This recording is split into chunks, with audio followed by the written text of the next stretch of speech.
Saturday evening, everyone.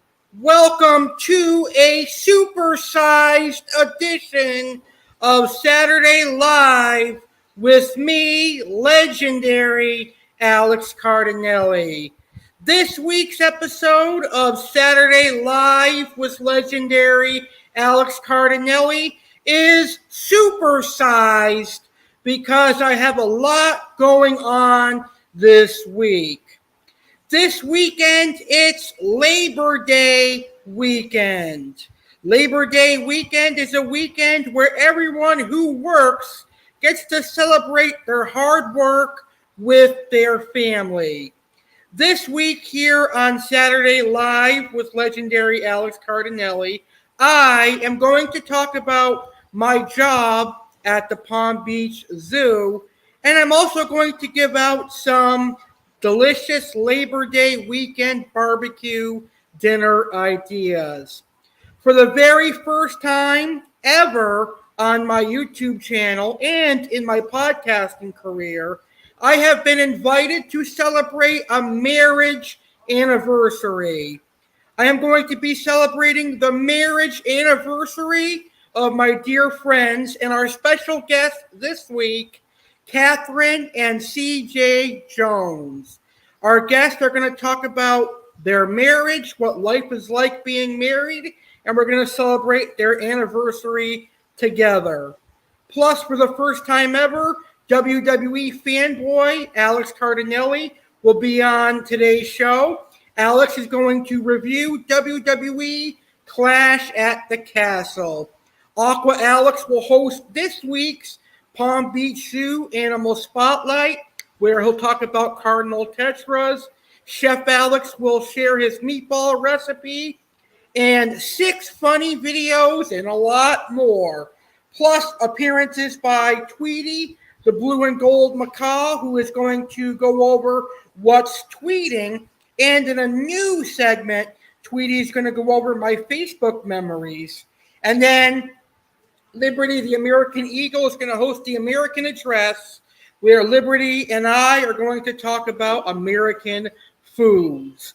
All that and more right here, right now, on Saturday Live with Legendary Alex Cardinale.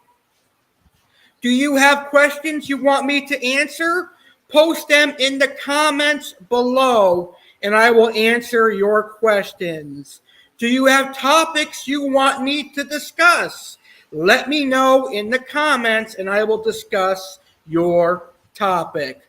Without further ado, let's go ahead and get this awesome show started right now with our very first segment.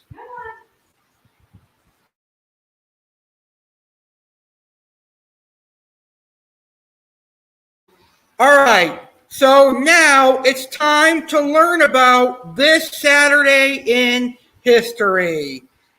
It's time for this Saturday in history. Today is Saturday, September 3rd, the 246th day of 2022. There are 119 days left in the year. Today's highlight in history. On September 3rd, 1783, representatives of the United States and Britain signed the Treaty of Paris, which officially ended the Revolutionary War.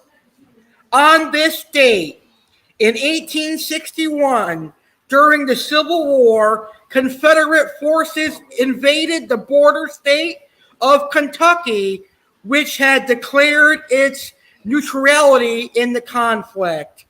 In 1939, Britain, France, Australia, and New Zealand declared war on Germany 2 days after the Nazi invasion of Poland. In a radio address, Britain's King George said, "With God's help, we shall prevail." The same day, a German U-boat torpedoed and sank the British liner SS Anthea some 250 miles off the Irish coast, killing more than 100 out of the 1,400 or so people on board. In 1943, on this day, Allied forces invaded Italy during World War II.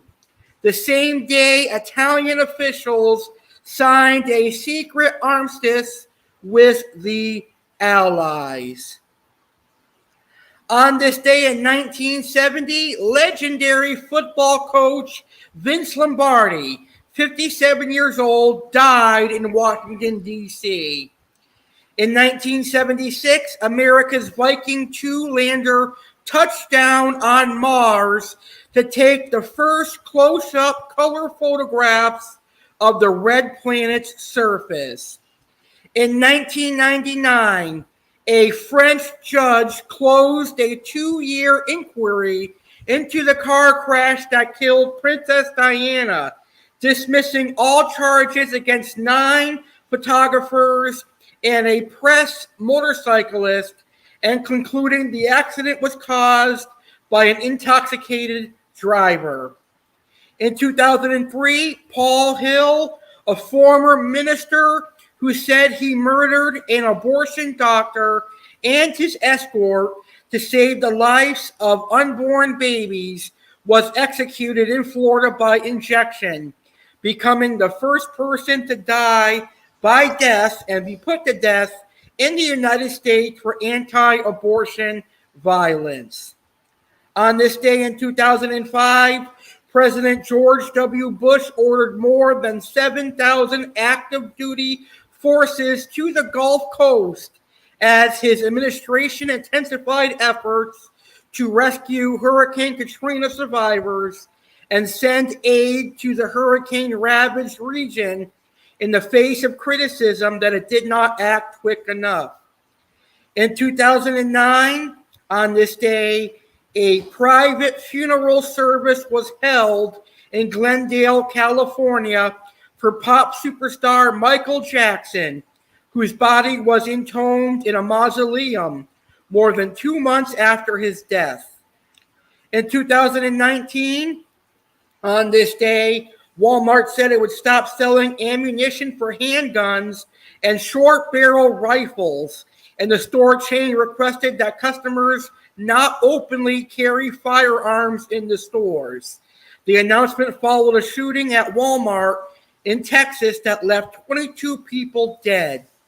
10 years ago, in 2012, on this day, President Barack Obama consoled victims of Hurricane Isaac along the Gulf Coast and stoked the enthusiasm of Union voters in the industrial heartland, blending a hard political sell with a softer show of sympathy on the eve of the Democratic National Convention. Prolific character actor Michael Clarke Duncan, 54 years old, died in Los Angeles. And I remember Michael Clarke Duncan's acting roles in the movies See Spot Run and Daredevil. And Michael Clarke Duncan did really well in those movies. So 10 years ago, he sadly died.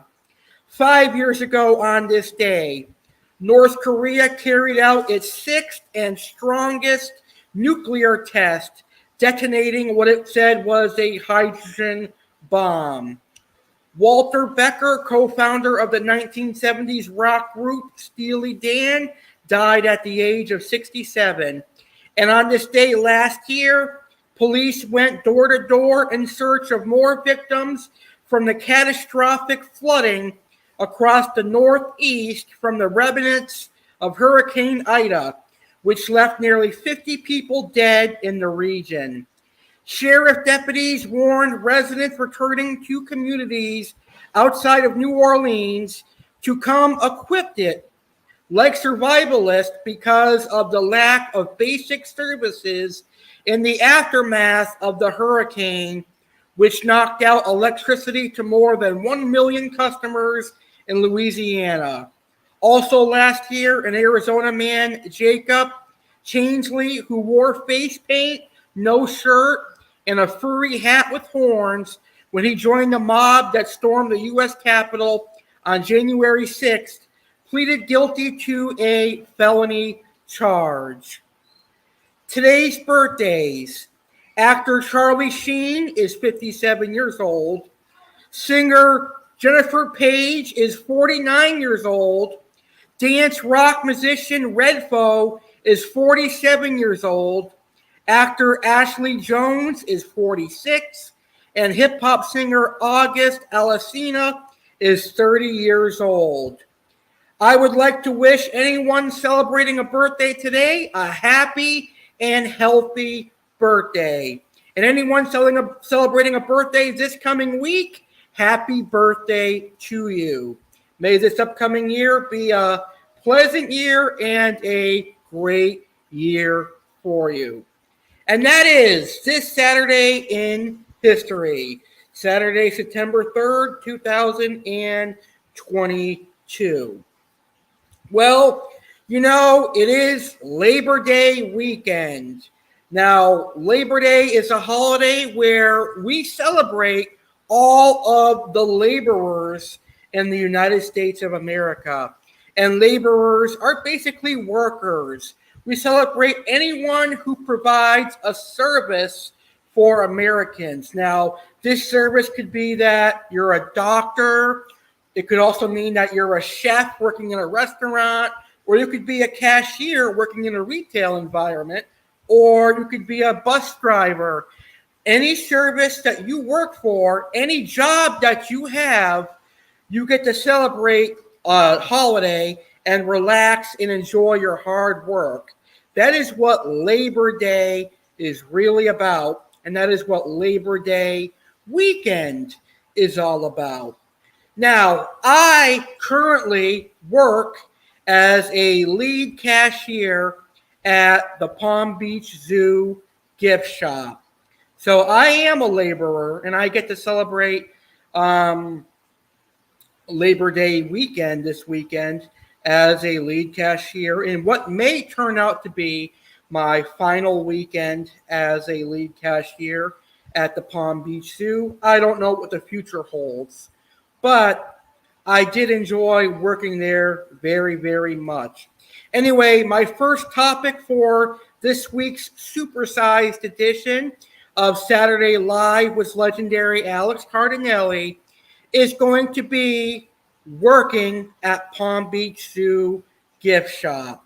Now, I started working at the Palm Beach Zoo gift shop in April of this year. So, in April of this year, I started working at the Palm Beach Zoo gift shop. And I had applied in March, and it took a long time for my background check to go through. That should have been a red flag for me, but I let it slide. So anyway, I started working at the Palm Beach Zoo gift shop in April. And for several months, it was awesome. I really enjoyed working at the Palm Beach Zoo gift shop for a long time. I would say like at least the first 4 or 5 months, it was great. I enjoyed working at the Palm Beach Zoo gift shop. I made a couple of friends, my friend Shelby and my friend Emily, great ladies, and I am really honored and happy to have them as friends. I've became friends with other employees at the Palm Beach Zoo, and I've really enjoyed working there. It's one of the best jobs that I've had. I say that because I really did enjoy working there. But in the last couple of months or so, I could also say that it has been the biggest pain in the ass job that I have ever had. And I'm going to explain why. Now, I am a person that doesn't really care what people think about me or what people say behind my back. However, for a couple of months now, people are running to my boss saying things that I don't even know if I said. But anyway, my boss has been informing me that she's been hearing about things that are being told about me and are being said, which I assume are lies. And when someone is saying lies about you and your boss won't elaborate on what's being said, how can you change? You can't really change if you don't know what's being said about you. So there are some people at the zoo that don't really like me, I guess you could say, because if they like me, I'm sure they wouldn't be telling my boss some things that I'm saying that I'm probably not saying. So anyway, back in June, I think it was, I asked to be a sales lead at the Palm Beach Zoo gift shop. And basically, a sales lead is like an assistant manager. So my position right now is lead cashier. And basically, at the company that I work for, a lead cashier really is not much of a difference from a sales associate. I mean, all a lead cashier does is help open and help close the gift store.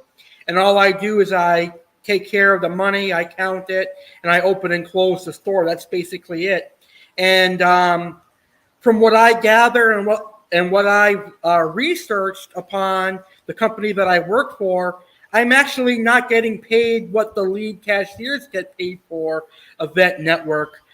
Because in my research, it shows that Event Network is supposed to pay their lead cashiers anywhere from $11.50 to $13. And I'm only getting $10.50. So there's something there that I could bring in my defense. I'm not getting paid what a lead cashier typically for Event Network is getting paid. But anyway, in June, I asked to be a sales lead, and that was when I was promoted to lead cashier. And my boss informed me that we'll work on getting a sales lead. I needed to prove myself. And one of the things I feel in life is I never have to prove myself to anybody. My hard work will show that I'm really interested in being a sales lead. So I worked really hard and I tried to get it, and time again, when I asked to get promoted to the sales lead position, I was constantly told over and over again I needed to do better. That's fine. But I kept getting told a couple of times that there's people saying things about me behind my back and all sorts of lies and stuff. And she wouldn't elaborate on what was being said. So how can I correct something if I don't know if it's true or not? But anyway, this week I was told that I would not be getting the sales lead position. And in my personal humble opinion, why would I want to continue working somewhere where I know that I'm not going to get the promotion? It's not about money, because there's certainly other ways I can make money. I don't need to show up to a job where I know I'm not going to get promotion for $10.50 an hour. I'm not going to go there, waste my time and waste my mental health for a job that's not going to give me what I want at the end of the day. And what I want is to be a sales lead. And if I'm not going to get that, then why would I waste my time going there just to be a lead cashier for $10.50 an hour? So right now, I don't know what the future holds for me, if I'm going to continue working there or not. If I do continue working there, it will be because I've had a change of mind. But as of right now, if I don't get the sales lead position, there's no need for me to continue working at the Palm Beach Zoo gift shop. I am not going to give it 100% if I am not going to get what I want in return. That's not how this life works. You don't put yourself into a job that's not going to give you anything in return. So as of right now, I am looking for a new job. I'll probably work my whatever is left of my schedule, and then after that, I will be out of there, hopefully in a new job that I can enjoy. So with it being Labor Day, I just wanted to talk about the current job that I have. Again, I have nothing negative to say about other than what I've stated on today's show. I understand that maybe they think I'm not fit for the job, which is fine. But I will find what's best for me and what will make me happy at the end of the day. Now, I'm not a hard worker. I'm not a hard person to get along with. I just have things that I want, and if it doesn't work out for me, then it doesn't work out for me. I'll just get up and leave and go somewhere else. No big deal. All right, so let's switch gears now.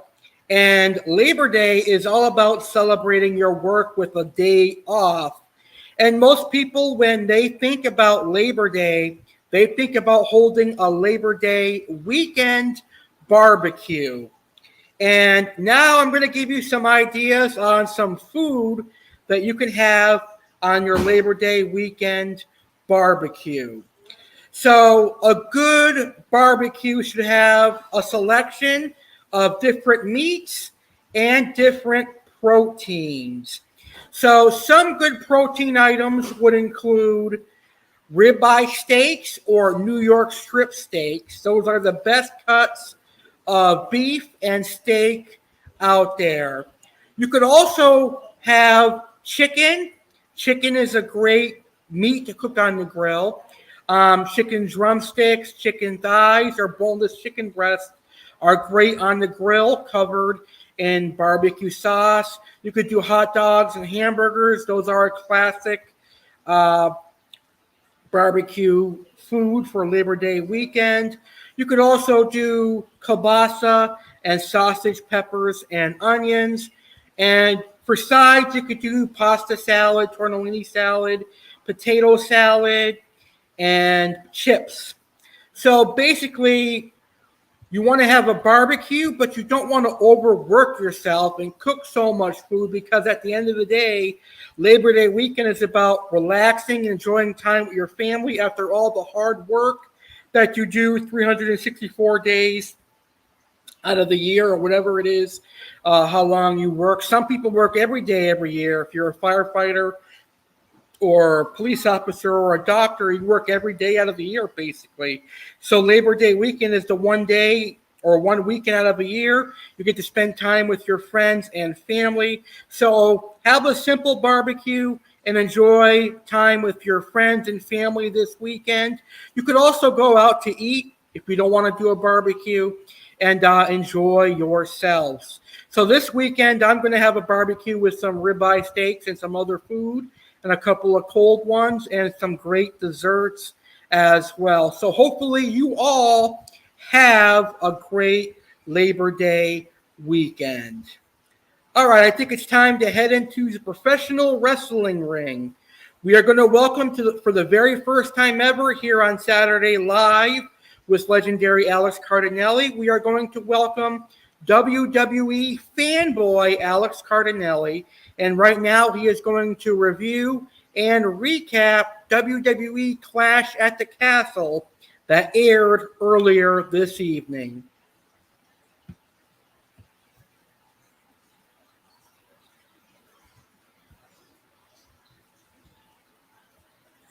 Hey everyone, it's WWE fanboy Alex Cardinale here, and I'm happy to be a part of Saturday Live with Legendary Alex Cardinale. Today, I am going to review WWE Clash at the Castle that aired on Peacock earlier today. It was a really good pay-per-view. Now, WWE Clash at the Castle made history today. It was the first WWE premium event and pay-per-view to take place in the United Kingdom in nearly 30 years. The last event to take place in United Kingdom was SummerSlam 1992, so that was 30 years ago. Anyway, it was a great event. It had a lot of great action and a lot of surprising results. So let's get right into the review of WWE Clash at the Castle. Now, the pay-per-view started with the 6-woman tag team match in Bayley, Dakota Kai, and Io Shirai defeated Bianca Belair, Asuka, and Alexa Bliss. I was shocked that they were able to beat the team of Asuka, Alexa Bliss, and the Raw Women's Champion, Bianca Belair, but they did, though they gained a lot of momentum heading into the future. Gunther successfully retained his Intercontinental Championship against Sheamus. Gunther defeated Sheamus, and it was a really, really good match. Gunther and Sheamus put on a clinic, and like I knew it was going to be, it was a hell of a great match. I really enjoyed it. Liv Morgan successfully defeated Shayna Baszler to retain her SmackDown Women's Championship. And I was shocked at that result. I thought Shayna Baszler was going to win, but no, Liv Morgan won fairly, and she won clean. So Liv Morgan is still the SmackDown Women's Champion after Clash at the Castle today. Really, really good match. Edge and Rey Mysterio defeated the Judgment Day. That was a really good match. Edge came out in a mask, and I really enjoyed seeing that. That was something unique to the Edge character. It was nice seeing Edge come out in a mask. It was really cool, and I really enjoyed it. Now, at the end of the match, Dominic Mysterio turned heel. Dominic Mysterio kicked Edge in the balls and attacked his father to turn heel. You know what? I'm really intrigued. I want to see where Dominic Mysterio goes as a heel from here. But really awesome. That was a great surprise that I really enjoyed seeing at WWE Clash at the Castle. I was intrigued, and I loved that. Also, Seth Rollins defeated Matt Riddle. Seth Rollins finally got a pay-per-view victory this year. And in the main event, Roman Reigns successfully defended and retained the undisputed Universal Championship against Drew McIntyre. Roman Reigns continues his 2 years dominating championship reign. I was kind of devastated because I wanted Drew McIntyre to win the championships in his hometown and his home country. But unfortunately, Roman Reigns is still the champion. But after all, Clash at the Castle was an amazing pay-per-view. I really enjoyed it. I, WWE fanboy Alex Cardinale, am going to go ahead and give Clash at the Castle an A+. So here are some photos from Clash at the Castle from earlier this evening. These are really good photos.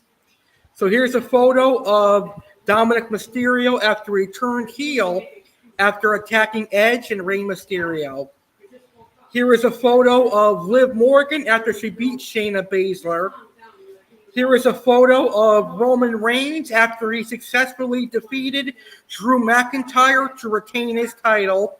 And Tyson Fury got involved with Drew McIntyre at the end of the match to celebrate a great match.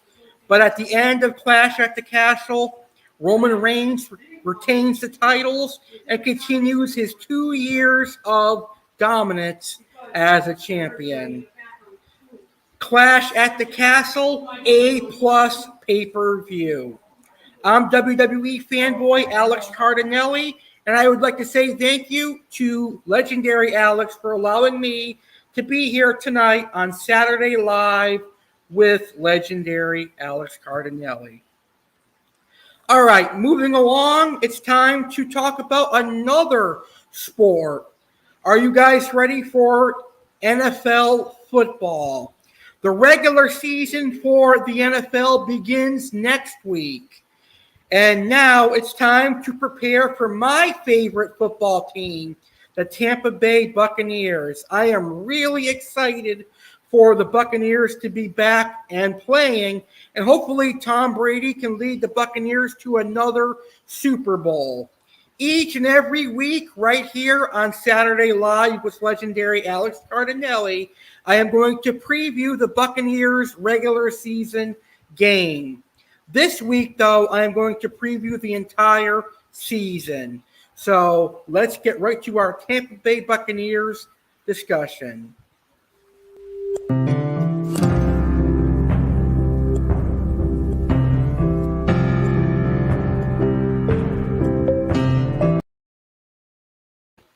All right, so here is the Tampa Bay Buccaneers regular season schedule. First, we'll take a look at their away opponents and then their opponents that they'll be facing at Raymond James Stadium at home. So at home, the Buccaneers will be taking on the Los Angeles Chargers, the Cincinnati Bengals, the Green Bay Packers. They'll be taking on the Kansas City Chiefs at Raymond James Stadium. And remember, the last time the Bucs took on the Chiefs at Raymond James Stadium, it was the Super Bowl, and the Buccaneers dominated the Chiefs there. The Bucs will take on the Ravens at home, the Panthers, the Saints, and the Falcons. Now, the Buccaneers will be on the road this year to take on the Arizona Cardinals, the San Francisco 49ers, the Pittsburgh Steelers, the Cleveland Browns, the Dallas Cowboys, the Carolina Panthers, the New Orleans Saints, the Atlanta Falcons, and they travel to another country. The Buccaneers travel to Germany to take on the Seattle Seahawks this year. So that's the home and away schedule. But here is the overall schedule for the Tampa Bay Buccaneers regular season this year, the NFL regular season 2022.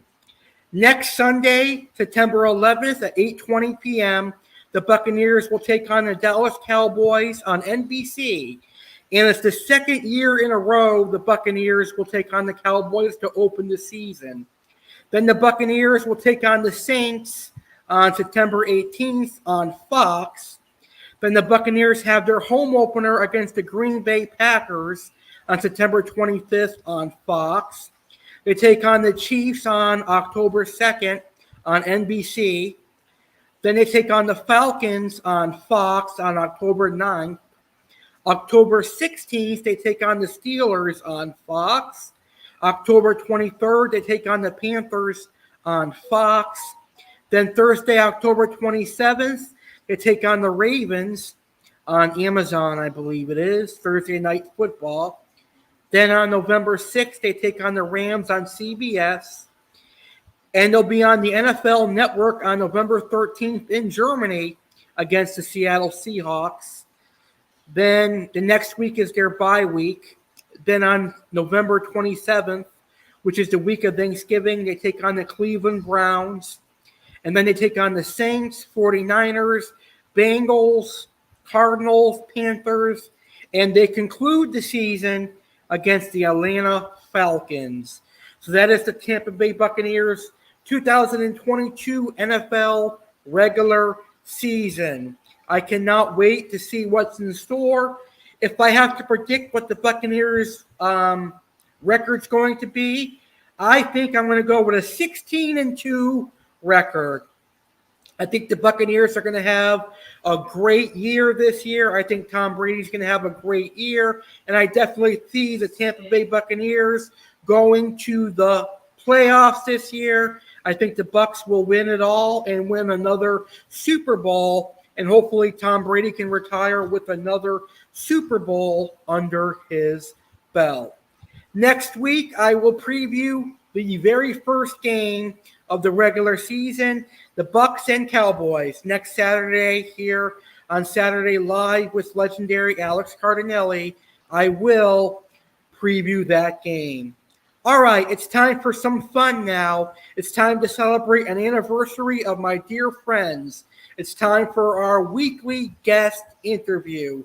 Have fun, folks, and enjoy this awesome interview. It's really awesome.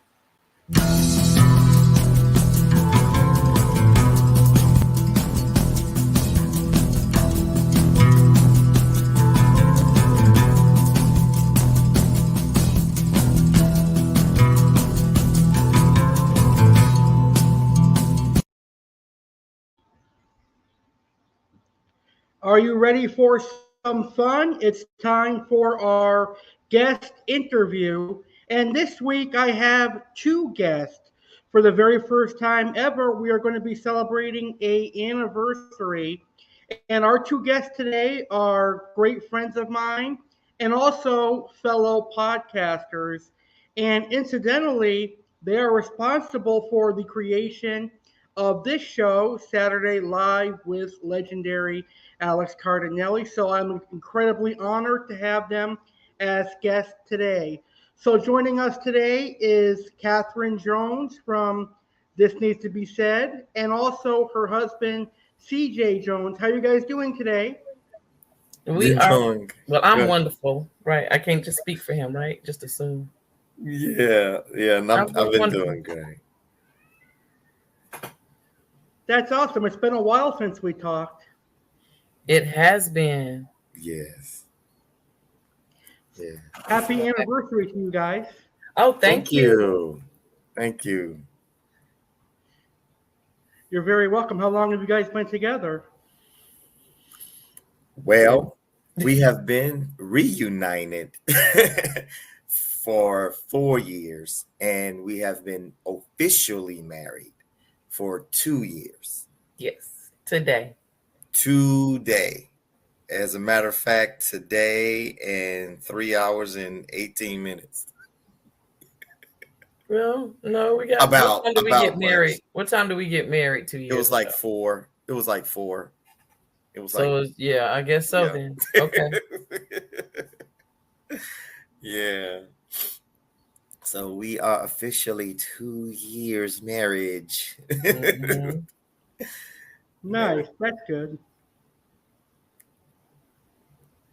So how's the marriage so far? Hard. Marriage is hard. It's work. It's work. It's just marriage. What I would like to, how I describe it is, it's intentional. Once all the glitz and the glamour dies down, it's what most people would call, like, once the Hollywood phase of it all, you're like, I'm so in love, I'm so in love, I'm so in love, I'm so in love. Like, once that begins to kind of like die down a little bit, when you really start to really get to know one another, then that's when you realize, hey, you know what? This is either really, really going to work, or wow. So my baby, we have purposefully have made this union work, and every day I would like to think, I know I wake up with the purpose of knowing that I'm trying to be the best husband I can be for her. I don't want to speak for my wife. So well, I already said it was hard, so I'm not gonna dress it up any more than that. It's hard. Oh, okay. Marriage is hard. I'm still single over here. Yeah. Being single is hard too. True. So it doesn't get easier. So if you're thinking I'm going to get married and it'll be easier, it's not. I think you have more money when you're single. I think you do. I know CJ definitely has more money. If he didn't have me, he would definitely have more money. I think it's not so much of that. It's like your money is purposed in different areas. So it definitely feels like you have less. But I guess in essence, I guess I think it kind of stays the same, because one of the things that Kat and I was debating there for a little while was going out versus cooking at home. And that's what I'm bouncing my response to you from, because she did kind of prove to me that, like, even if we cooked at home versus like going out to eat, we're still pretty much spending about the same. And I'm like, okay. It was a long argument, but I saw her side of it. I think for special occasions like this, going out to eat is the way to go. The way groceries are so expensive nowadays, it might be a little bit more to cook at home. Oh, it might be. I know when I tried to cook the ribeye steak at home, it was expensive. I was like, I could have bought it cheaper and somebody else prepared it. So yeah, and sometimes you have ingredients you don't need for everything, so it can't make it cheaper unless you're gonna buy something that you can use with every meal. So yeah, it doesn't make sense to me. We're not going out to spend $100 a plate every time we go out. So yeah, let somebody else do the dishes. Why I gotta do them? Is that how I show my love, doing dishes? I thought you guys might go to Texas Roadhouse. For special occasions, but not every day. That's not every day. Yeah, that's how we know. And not always McDonald's or Wendy's or anything like that too. We found some diners that are reasonable that we can go and get something to eat. And we don't eat the same thing all the time. So I would have to compromise, or he would have to compromise on what we're eating tonight. I mean, you're going to get fed, you'll be full, but did you enjoy it? Probably not, because it wasn't your favorite thing to eat. So in marriage, you got to compromise on what you are. He likes a lot of sugar. I like a lot of spice. And I don't care for that much sugar, and he don't care for spice. So after a while of hearing someone say, how could you put hot sauce on all of your food? And I'm going, don't watch my food, So we don't even have hot sauce in the house anymore. So I forego that. So you compromise things just to have what everybody in the house would use. So yeah, going out to eat is better. I think I always vote for going out is better. That way everybody can get what they want. Nobody has to compromise. And if your order is wrong, it's your order, not everybody's food is wrong, because you know how you like it, So I don't know. That might just be spillover from my single life, because I just had to feed me and maybe one kid, and he ate chicken tenders. So I don't know. Chicken tenders are good. My son thinks so. He could eat them every day. He could really, really could. So what are you guys doing for your anniversary? Well, we went to open house for our 10-year-old today, because school starts on Monday for him. And we both did something musical. I did stuff on Facebook dedicated to him, and he made me a playlist that we've been listening to throughout the day. So that's what we did this time. Yeah. Well, today anyway. I don't know what else might happen, but that's today. Set up her foot bath and everything. Oh, I forgot all about that. I went to sleep. I know it's I completely forgot about that. It's all right. And my son even kind of joined in the fun a little bit. Can we count that? Can we really? Because that had was to pay nice. him. I had to pay him. I paid him. Thank you. Okay, well, he was paid. So that was a paid service. Yeah, so we can't say he did it. Right. But I still think I still thought it was nice. You know, he wanted to he was willing to make money. That he was just trying to, you know, find his way to fit in, you know, the celebration and seeing his mom relax and stuff. And, you know, he rubbed his mama's feet and everything. I thought that was very nice. Everything, because she's not going to turn down a foot rub. She's not going to do that. There's not a lot of people trying to do that, you know. So when you get a foot rub opportunity, you got to take it. 2 things that she will almost never turn down. That's food and foot rubs. Oh yeah. Is there food involved? I might give up money. If you got a plate of food, Alex, I won't need your money. Just feed me. I'm only joking. No, I will work for food. Make sure there's a plate of food. I might not want the money. Give me the food. Notice I did leave money out. Yeah. Money and time is yeah. Money and time is relative. Not so much for me, but definitely for my wifey. It's funny. We are definitely yin and yang. We're definitely yin and yang. And you know, some people they'll look at us on the outside and be like, wow, you know, like they are amazed that for us to be different, somehow we make it work. And then some people look at us in admiration. It's just one of those things, man. It just clicks, because everything I'm not, she is. And she accepts me for who and what I am. And I think that that's the secret to our sauce. So it's not that we don't want to start over. That's not the reason. That's not the reason. Okay. All right, well, I'll throw that note out. What he said, exactly what he said, word for word. Okay, Echo, you got way too big of a vocabulary to do that. Wow, this is a recording. Look at us have a quarrel in front of you, Alex. That's going to be aired on September 3rd. He won't edit. It'll be there. We even argue when I agree with him. Isn't that crazy? I know. I like watching you guys argue. So you might as well just have your own opinion, because even when I agree, he disagrees with what he said. So we still end up having an argument. I was just agreeing. Happy anniversary. Happy anniversary. We didn't come on here to put on a front. We came on here to tell him what it is. We don't want him to go off and get married and know that we didn't tell him everything.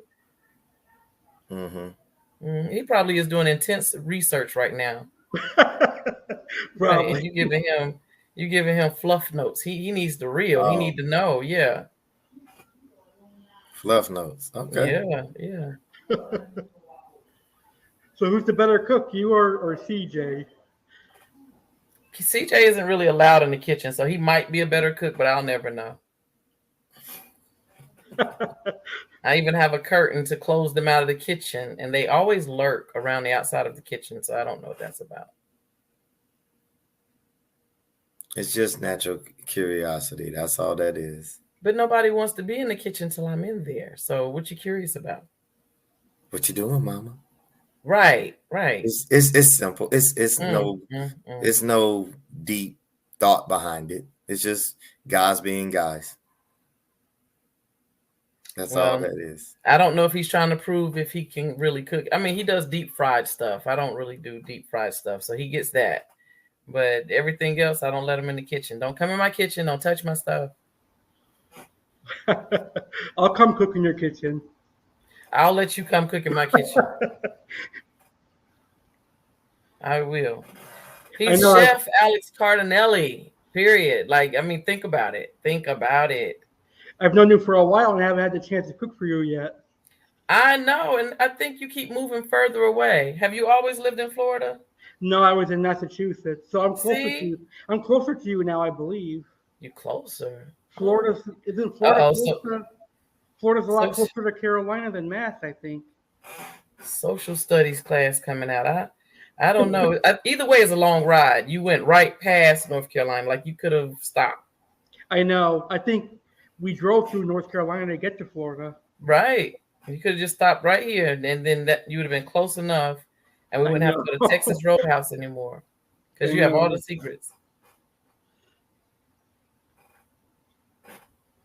Let's see. 2 years in reflection. I think you think about a lot of things because you can't just do what you want. Like, and I'm saying that's very vague. If you just want to get up and walk out of the house, like marriages of people who are married and they say they can just walk out of the house, I don't believe it. I believe there was a conversation that maybe was had earlier, and when you get ready to walk out the door, that person already knows where you're going or what you're doing. I don't know. It feels different than dating sometimes, but sometimes it feels like, are we just dating each other? Because you do take each other for granted, and you start behaving like you can just do whatever you want to do. And then when we hurt each other's feelings, then it's a conversation. It's like, how do we even get here? Because we took each other for granted. And it's easy because we see each other every day. You live with this person. And for me, coming from being single, never married before he and I got married, it's different. Dating, you see a person every once in a while, Not every time you go home that they're there. You go home, you get to close the door and miss them. And you're so excited to see them every time you see them. And you think, man, this feeling would be great 14 days in a row or 365 days in a row. Well, people get tired of being happy all the time or ready to see you or ready to do whatever you're wanting to do with them. And having that space where we still are individuals, but we're together, we're a family, but then I'm a female and he's male. All of those spaces and all of those needs to be met, it just becomes more, and you don't know how many things you are overlooking or not giving proper attention to until we are arguing about it and trying to figure out, how did we even get here? How did this even happen? So marriage is work. It's hard, and it's hard work.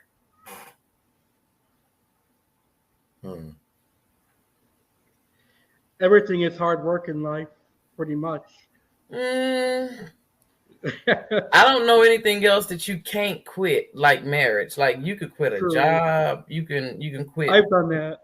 Yeah, but marriage, like you want to quit sometimes, but you can't just quit. You can leave a job and you're gone and you're off their pay list, or you move from one state to another. Nobody's running after you. But in marriage, even if you want to leave, it's like you just told the whole world that you got married and you're going to be with this person, and now you're gone. What was your reason? Because you didn't get something that you wanted? Whatever the reason ends up being very trivial to what's a good reason to leave. So it's like, okay, well, now I'm pouting. And we've had to come up with some things where we have separate rooms. Okay, we need a timeout. You can go in your space. I go in my space. And at first, it was like, why do you need space to yourself? We're talking about something. But we've learned that has helped a lot.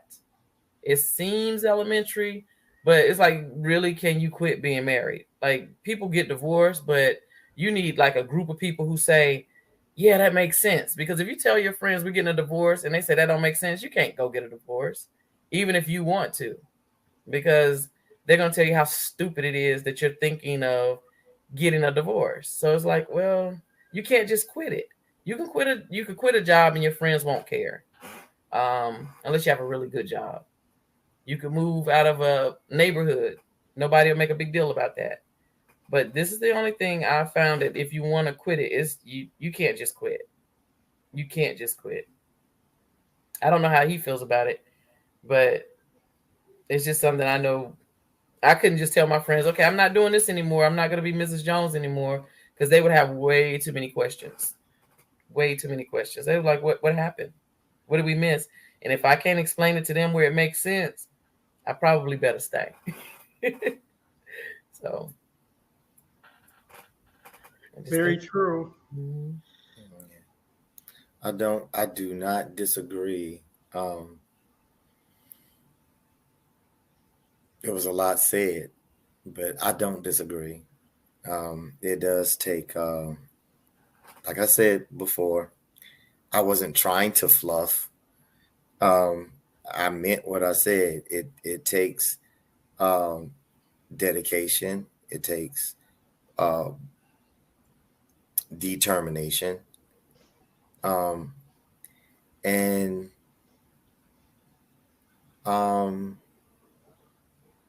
everything is purposeful. Everything is purposeful whenever you're making that decision to stay together. Especially dealing with the mindset that most people are living, like our society itself, the mindset of they're treating marriages like they are girlfriend boyfriend relationships. And no one is really in it for the longevity. They're in it because, like my wife said it, if she did not allude to it, that like, okay, we got into an argument. Oh, okay, I quit. I walk out the door. That's girlfriend boyfriend behavior. Marriage behavior says, okay, we are heated. And we are raging or whatever the elevation is. But sooner or later, just like the weather, that emotion is going to change. And so you got to get to a point to where both of you got to calm back down enough to either agree to disagree or check yourself, bring yourself back to clarity. And even though you may not even agree, even in the end, at least you're giving one another the respect to check the other person's point of view. Katherine is a very dominant woman. She's what you would call an alpha woman. And I am an alpha male. So we both love very hard. And when we hit heads, we really hit heads. And somehow we're able to overcome those storms whenever it do happen. So is that me taking away the fluff, baby? That's you actually keeping it real. Okay. Yeah. I mean, I think that, my show, my business is This Needs to Be Said. So I think that anytime that we're on Alex's platform or any of our friends' platform, that when we have an opportunity to say these things, it's not just for us when we solve the problems. It's for anybody who wants to hear it. And it might feel, uncomfortable for someone to look at us like, oh my gosh, I can't believe that they argue. But that's the problem. That people believe you get with somebody you like so much you don't argue with them. That's not what happens. So if you're searching for someone that you never argue with, that's not your clue that that's your person. There are people you may never argue with. And I've had people in my life for 20 years, never argue with them, never. But I also don't live with them, So unless you've lived with every person that you're friends with that you've never argued with, then you don't really know the true them. Have you been on vacation and had to share a hotel room with them? How well do you know these people that you don't argue with? And are you afraid to argue with someone because you're afraid you're going to lose them? Because sometimes we may not argue for that reason, Yeah. So I think that we have to say what needs to be said. That's an elephant that's in the room. To think that, oh, they're all smiling, they're putting on a show. Because sometimes I feel like we're putting on the show. I'm still mad at him. I don't want to get along. I want to tell everybody I'm pissed off at him right now, But it doesn't move our event forward. It doesn't help whatever social gathering we're going to. It just doesn't. It's not progressive for me to announce in the moment. I'm mad, and I'm going to, make everybody else have a miserable time because I'm mad. But on the other side of that, when we get through it, we do. And you say you don't know how we get through it. We get through it because we finally decide to talk about it, to figure out what was it? Like, what are we arguing about? What are we even talking about? And some of the times it's been one of us misheard the other person. And once you mishear somebody, you're going off on this train of you offended me. that it's hard to come back because you said you love me, but then you offended me. What did I say to offend you? And instead of restating what you thought you heard, you keep going in that direction because that momentum is going. Mm-hmm. And so trying to be super careful, not to argue, not to ever say anything to hurt a person's feelings or to never do anything that would hurt them. You don't always know what would hurt a person. He's a guy, and a lot of times there's girl stuff that he's like, I don't get that. I don't know why you feel that way. I can't see that. You know, and those words, irritate me. What you mean you can't see it? Of course you can't. You're a guy. Mm-hmm. Well, I don't know why girls need that because you're a guy. You're not, I can't make you understand it, or whatever, guys need new toys that look like the last toy you just bought, Mm-hmm. So all things that it's little things that become big things. So we talk through it. And some people are not as persistent, but I am a persistent person. If I want to know the answer to something, then I'm going to keep asking. I don't want to annoy you. I'll give you a break and reapproach. But there are things that if you don't talk about them, they're going to come back up. And we've learned that too. You can keep pushing it off and, we're getting along now. And so that thing didn't matter. It still matters. And it will come back up if you don't address it. Even if it's a little thing like, do you use a dishcloth or do you use a sponge to wash dishes? That was a conversation, Yeah, no, I just smile because, like I say, you are using real life things. That's fine. So I would say, yeah, definitely that you're right. I said I didn't know, but I guess that was just like a filler word. It is communication. Communication. And like I said, respecting one another's views, even at the end of the conversation, the end of communication. I still may not use the sponge because I'm old school. If I wash by hand, I'm going to use a rag, and I'm rough. My fingers are rough enough to do the scratching that a pad would do. So to me, it's like one and the same. But my baby, she prefers the sponge, So, the point is, did the dishes get clean? That's me. Like that's my perspective, and that ain't nothing to argue over. But I watched Oprah, and she said using a sponge is better than using a washcloth. So if Oprah said it, it must be right. Oh Lord. And because he's not in the kitchen that much, we do have dishcloths and sponges, but it doesn't matter because, we have both of them, but he's not in the kitchen that much. So when he does go in, he has his choice.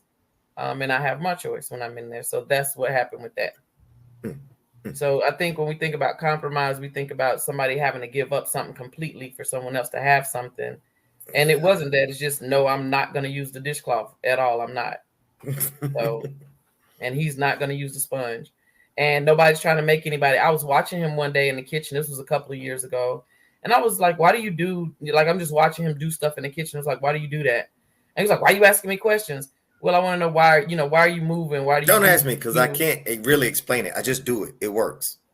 But it doesn't work if it's disrupting my space. So now we got to talk about it because it's like I just moved that thing. And he has a habit of moving things that I wasn't ready for it to be moved. And I'm like, why is that being moved? Because I thought it would look better over there. Who asked you? Like, we didn't discuss this, So I put things somewhere and it's gonna be there. I put it there because it works and it's functional.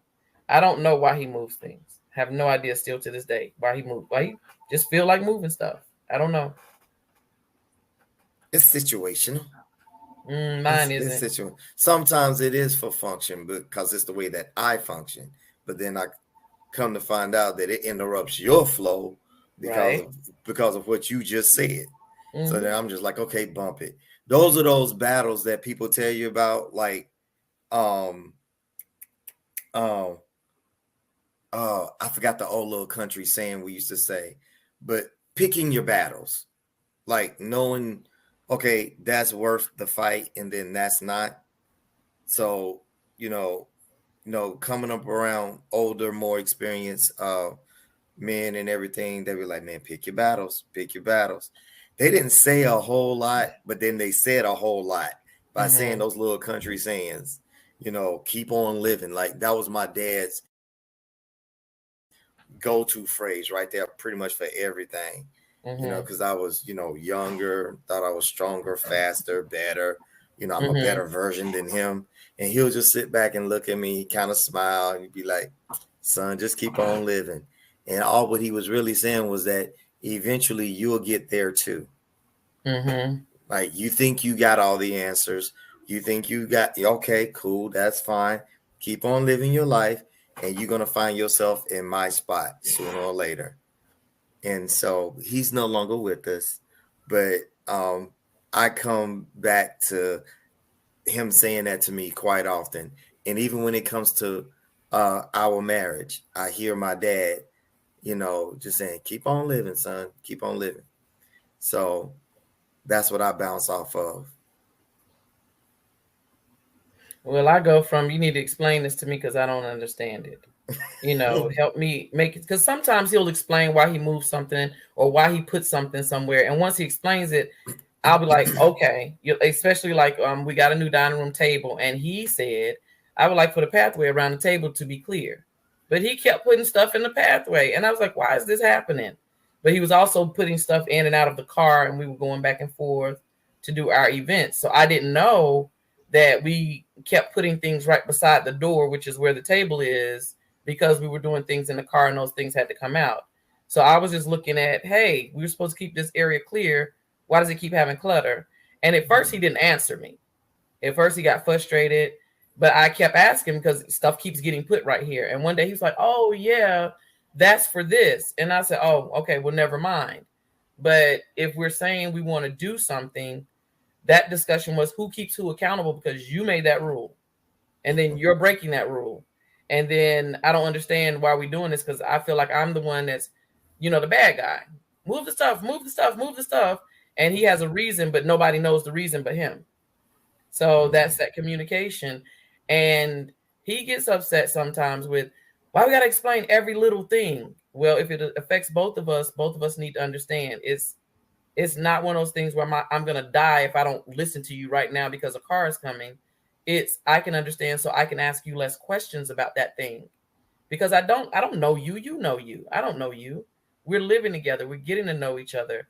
I know how I do things and how I've done things for 40 plus years.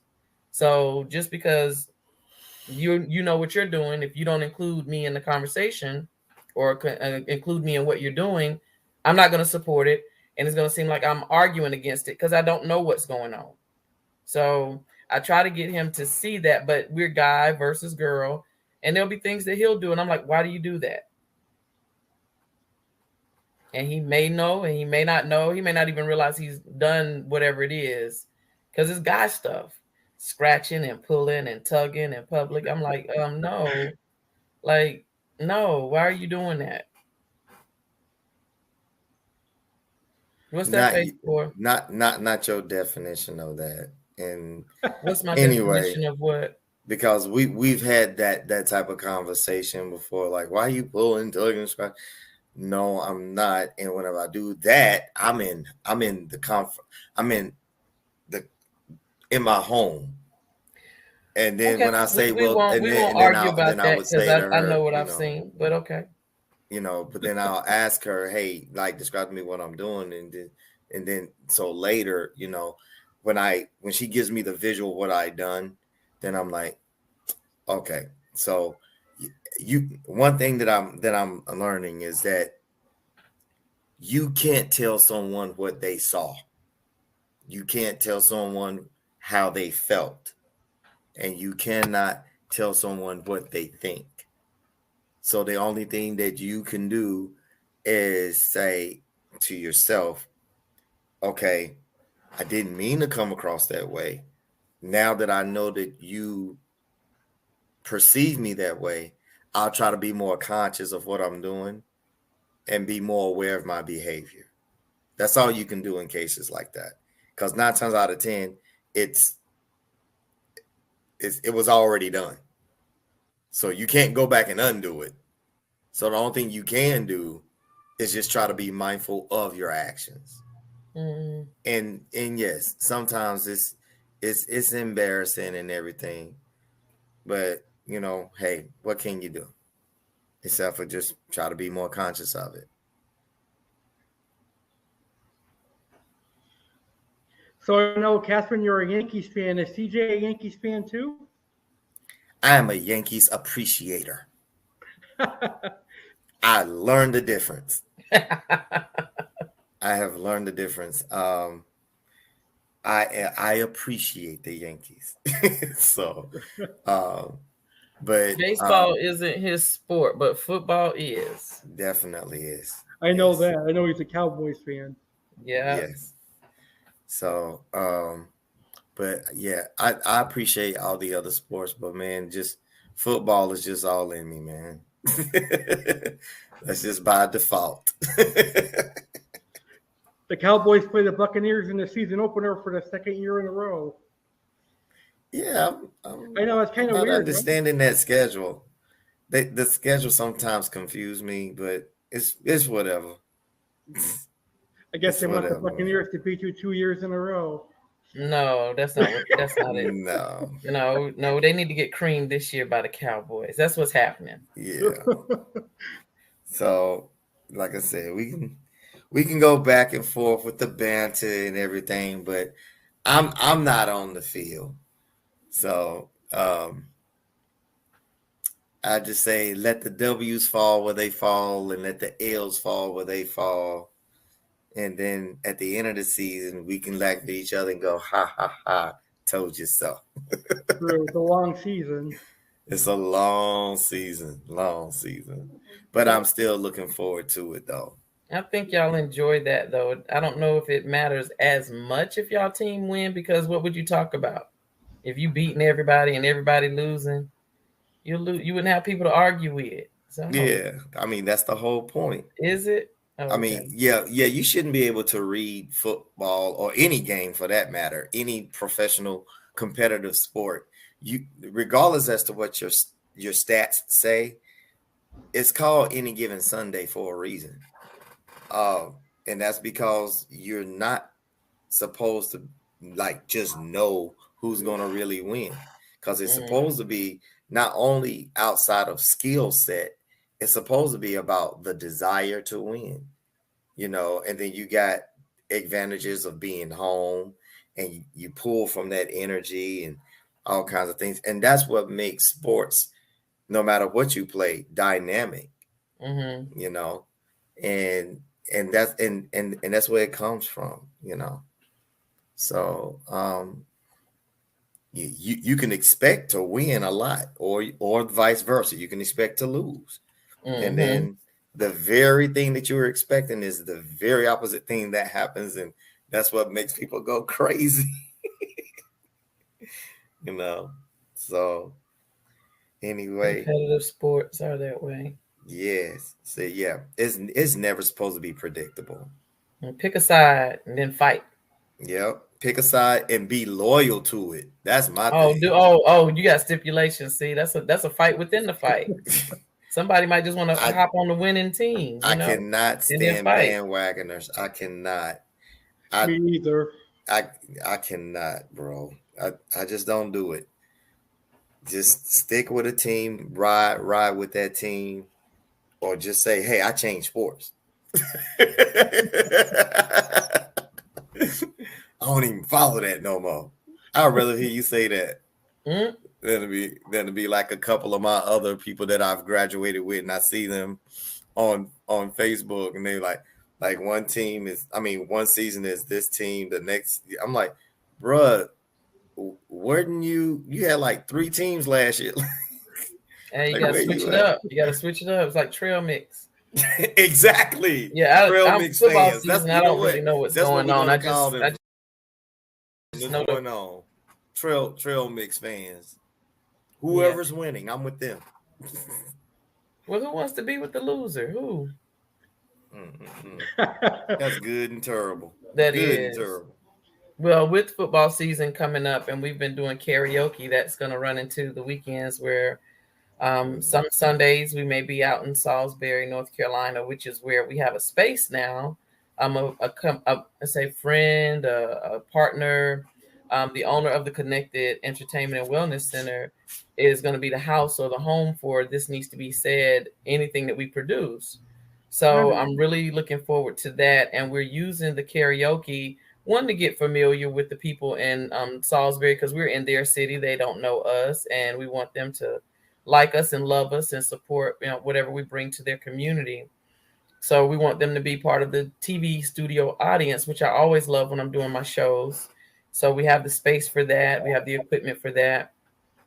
And our first thing that CJ and I are going to do together is a sitcom called In the Living Room, because a lot of stuff happens in the living room, whether it's pulling and tugging, scratching and arguing, or laughing and singing, meeting with friends and family, like everything, eating, everything happens in our living room, TV, sound, surround sound, everything exciting is in the living room. So I think that a lot of our challenges also are in the living room. And I think that we bring that out in a humorous way, for people to be able to just reflect. I mean, it's not even for me to solve their problem, but they might look at us and say, oh, it's just them. Or they might look at us and say, I'm not the only one.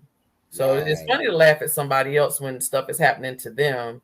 And it's like, oh man, that's terrible. But that's funny it's happening to them. But it wouldn't be funny if it was happening to me. But then sometimes that's what makes it funny. Yeah. And sometimes you're in the middle of something and you feel overwhelmed. You want to quit. You want to stop. This ain't worth it. And one of our conversations that we do through the sitcom may be something that helps someone to say, yeah, I didn't know how y'all was going to get out of that. Or I didn't know how y'all were going to work through that. I didn't know how that was going to come out where y'all would still end up being together. Because there's some things about marriage, the nooks and crannies, if we look at marriage as a house, there are just some supplies we didn't have. Mm-hmm. We didn't know to have. People didn't tell us. Either they assumed we knew or they didn't know to tell us. So it's real little things. It's not big things like who should pay the rent. The rent should be paid. But and it's not even who should do the laundry, because we talked about gender roles. I think we talked about that with you last time we was on, who should do what, but it gets down to the little things of, if one of us want time to ourselves, that is nothing personal against the other person. I just don't want to look at you right now. Close that door. You go in another room. I'll see you later when I sleep beside you, So looking for a space to have privacy. He has a man cave that he now has to share with our 10-year-old. So he now feels my pain on having to share space. You must share the space.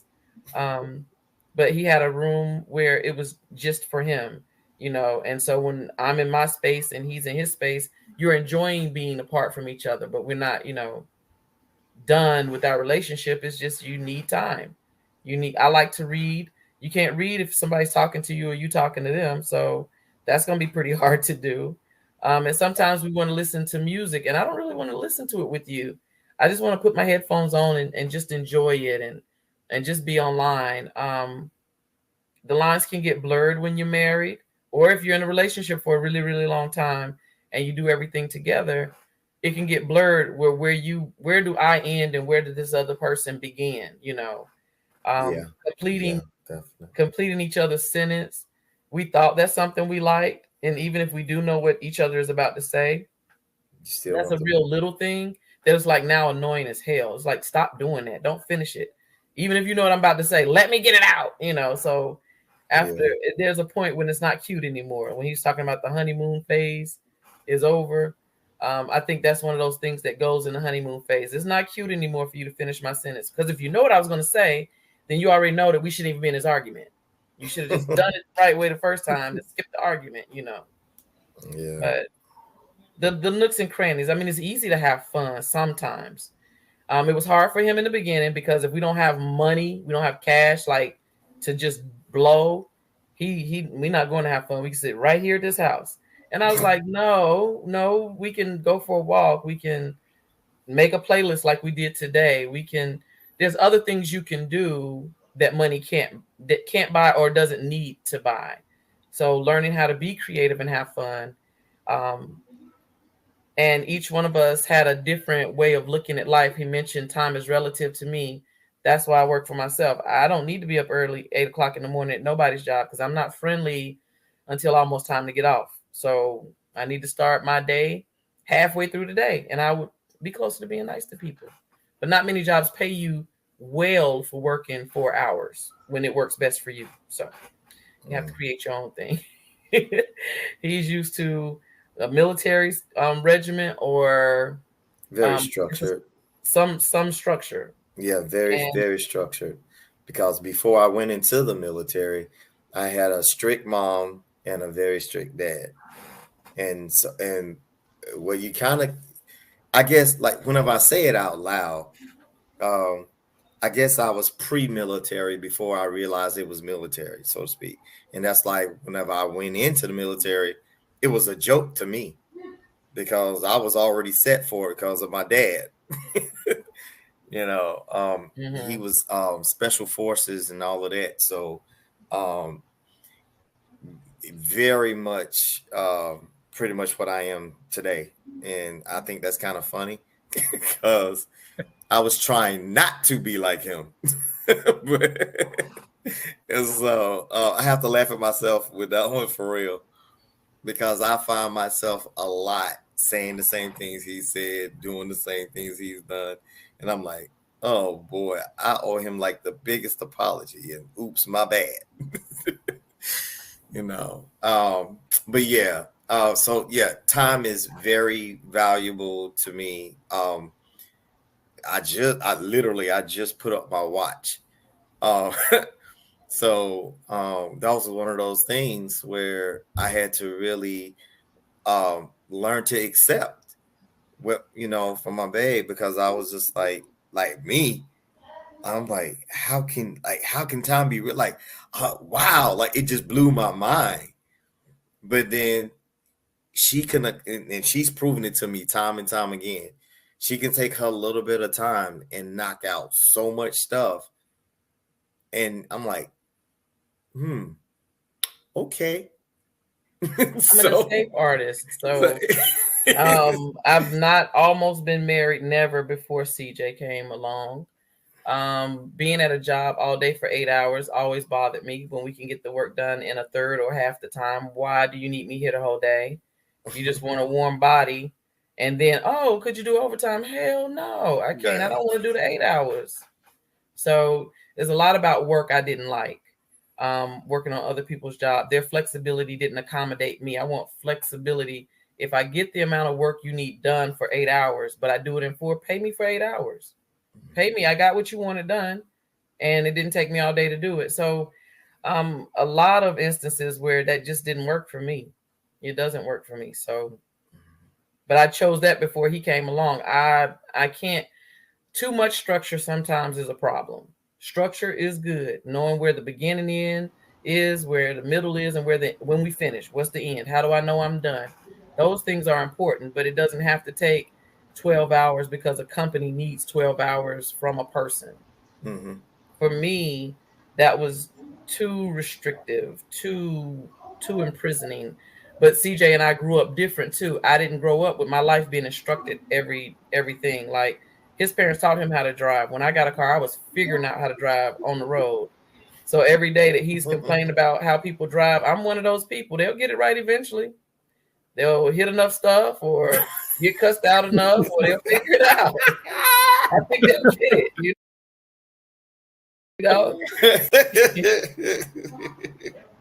So everybody, I mean, yeah, I had driver's ed in high school, but I was driving before I got to high school. I was driving at 14. Yeah. Somebody's car. Whoever will let me get behind the wheel, I'm taking off. I don't know what I'm doing. I'm just happy to be there. I see those little people in the car. They're not necessarily kids, but people that's just happy to be behind the wheel. They don't know who let them get the keys, but that's how they drive. And he's looking like these people didn't have access to a school for driving. No, and they didn't have a dad who taught them either, CJ. They don't. I know these people. These people are from my tribe. They're from the no school, no driving school tribe. We just happy to get the keys. Wow. Yeah. License don't drive a car, I used to say. I drove for 4 years without a license before absolutely having to get one for a job. I was even at that job driving their van without a license. They was like, you've been driving a van and you don't have a license. I said, but I can drive though. They was like, yeah, but well, we gonna need you to get a license because insurance is a problem. I was like, okay, well, liability. Okay, and I needed glasses. Boy, when I went to go get my glasses, that's a double whammy right there. I didn't even know I couldn't see. I didn't know. Hey, I got it. Yeah, so the people he complained about, I know all of those people personally. I do. I know them. Yeah. But things are different. So the big point is not that we've been on your show just complaining about each other or me complaining about him, but it's the real part of it, because it's real cute when you look at the pictures of couples that go out on date night, they match with their outfits, they look so in love, and then you see us and I'm going, I'm so in love too. That's a so in love face. I mean, I love you so much. I'm still here. Can't believe it. Still here. Oh, wow. But there's different kinds of love. And everybody don't necessarily want to be cuddled up on the couch together. I got hot flashes. His body stay hot. We can't cuddle that long. We can get about 2 or 3 minutes in and we got to disconnect. Human torch. I'm going through menopause. Definitely. I'm definitely a human torch. Yeah. So we have a favorite chair and we can be in the room together. But you do have to find what works. Everything from the kind of pillow. And I sleep in a cocoon. I've always done that. And so he's like, how can I get to you? I don't need you getting to me in the middle of the night. I'm trying to sleep. I gotta break the barrier, you know. But there's different things that each one of us have. A routine going to bed or a routine going out of the house. I tease him because every time we leave the house, he has to always go back for one more thing. Even if we no, the 2 things before the one is if I ask him to do something for me, he has to do 2 things for himself. And then he'll get to the one thing I requested. I was like, why is it always 2 things? I don't know how that is, bro. He's like, okay. I don't really pay attention to it. It's I do, because I'm like, go get X for me. He was like, okay, after I do wait a minute, A and B. Like he's thinking of something. Yeah, let me get me first. Let me give me 2 things. Yeah, but every time we leave the house, he pat his pocket and he's calling for us. Come on, we're ready to go. Get to the door. We get to the door. He got to go back for one more thing. Why you wasn't ready? I'm at the door, ready to go out the door. Bag in hand, ready to go. Step out the door. Because I'm so busy trying to get them. Ain't no need. And then I done forgot that exactly I was going to grab. Man, so, 2 or 3 things that's sometimes. Yeah. I got me. I'm going to come out the door. I won't get left. I made a rule with my kids when I was a single person as a mom. I made a rule with my kids. When I get in the car, if I pull out of the driveway and you're not in the car, you're getting left. So, I mean, if he give me the same rule, you know, into the parking lot rule, I think I get to the car in time. And he'll probably remember more of his stuff. My job is to be in the car before you pull off. I can do that. Yeah, but he got 1 more thing and 2 things before the one. It's always funny to look at how we do something, because I bet in his mind he's thinking, let me do this real quick. And it don't be real quick. It be real long. I want whatever I want right now. And 30 minutes or however long it takes him to do the 2 things to get back to me. Yeah. And then he might even forget. And I got to ask him again. So now I'm upset. Well, what you upset about? Because if you wouldn't have did the 2 things, you wouldn't have forgot my 1 thing. Good and terrible. Mm-hmm. And you don't know how big your space is you're living in until you try to call somebody from the other room who can't hear you, but you feel like they can. But marriage is a bunch of little things. It is closet space, who uses the bathroom at what time. Thank goodness we got 2 bathrooms. They got their own bathroom, but we didn't always have 2 bathrooms. So where do you put your stuff in the bathroom? Why is your stuff on top of my stuff? Did you use my towel? Did you put your face on my washcloth? You know, like just everything. Everything is a thing. At first we had too much masculine stuff in the house, and I was like, hey, I should move in sometime and put some girl stuff in here. So, you know, deciding what's decoration and what's just function. A lot of little things, and a lot of little aggravating things too. Just, I won't try to name them all. So the easy part, I think, for me is, I don't know what the easy part is. I can't think of an easy part. Can you think of an easy part? I guess that's a no. Well, no. Oh. No. Now you did a lot of talking. There's a lot of processing going on too. So this is stuff you've heard. Who's processing? You or Alex? Because you heard all of this before. Okay, but it doesn't mean I was ready to like answer you like right off the bat during an interview.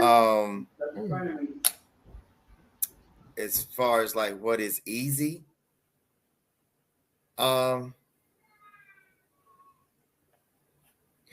now for the sake of time, I'm just going to agree and just say that I can't think of anything that's like just like easy. So I mean, so we'll just say you like can't think of nothing either.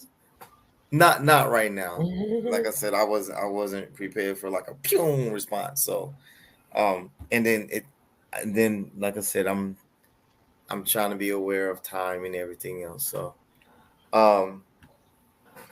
yeah, I'll say that. I can't give you a right now answer. Yeah, I don't have one either. I don't have an easy. I don't have what's easy about it.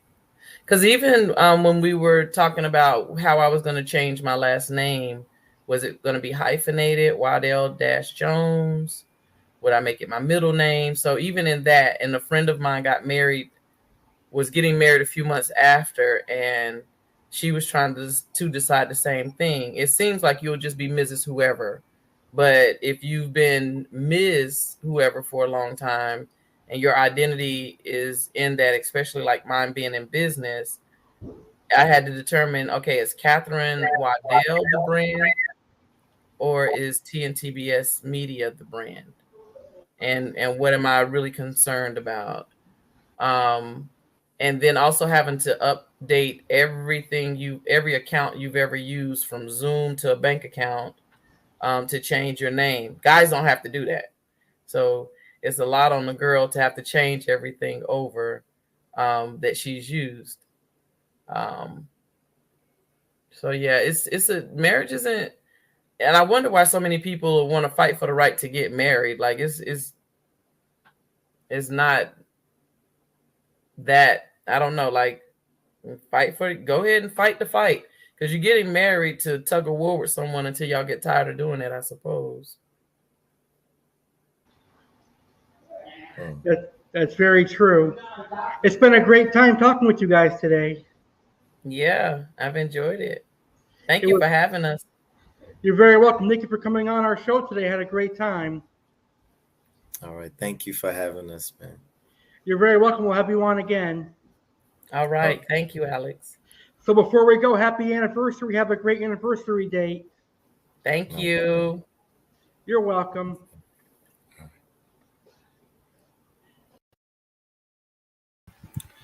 All right. I would like to thank Katherine and CJ Jones for being amazing guests on the supersized edition of Saturday Live with Legendary Alex Cardinale. Happy anniversary to you, Katherine and CJ Jones. Supersized Saturday Live with Legendary Alex Cardinale continues. Now it's time to talk about my other favorite sports team.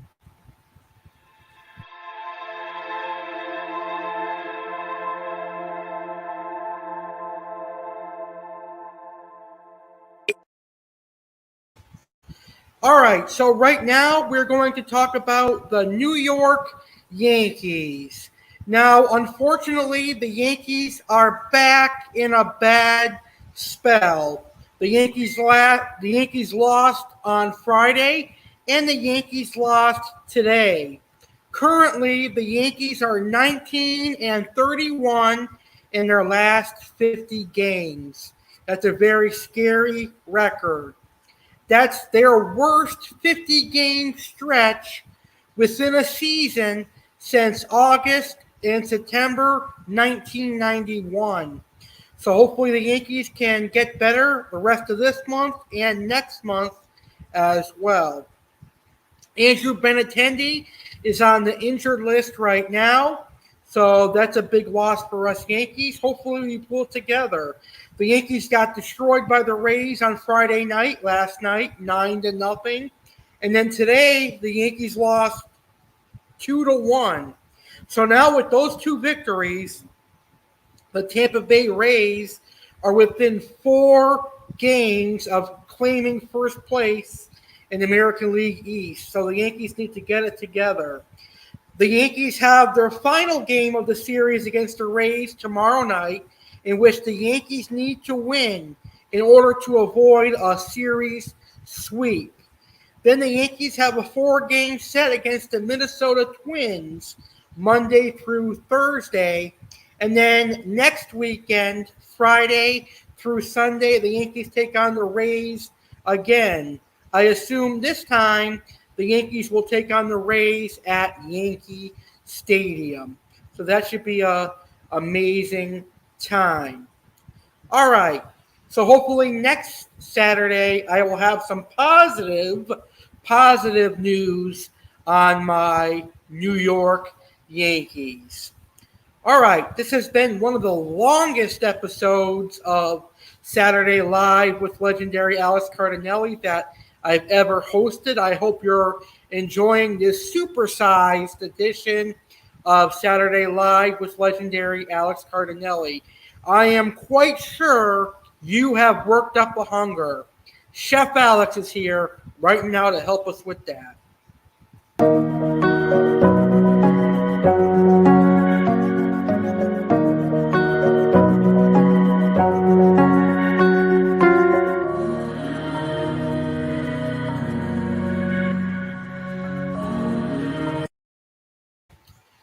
All right, so I am Chef Alex, and today on this episode of Saturday Live with Legendary Alex Cardinale, I am going to give out my delicious meatball recipe. Now, I was going to show you how to make this recipe. I was actually going to do a cooking video and show you how to prepare this recipe.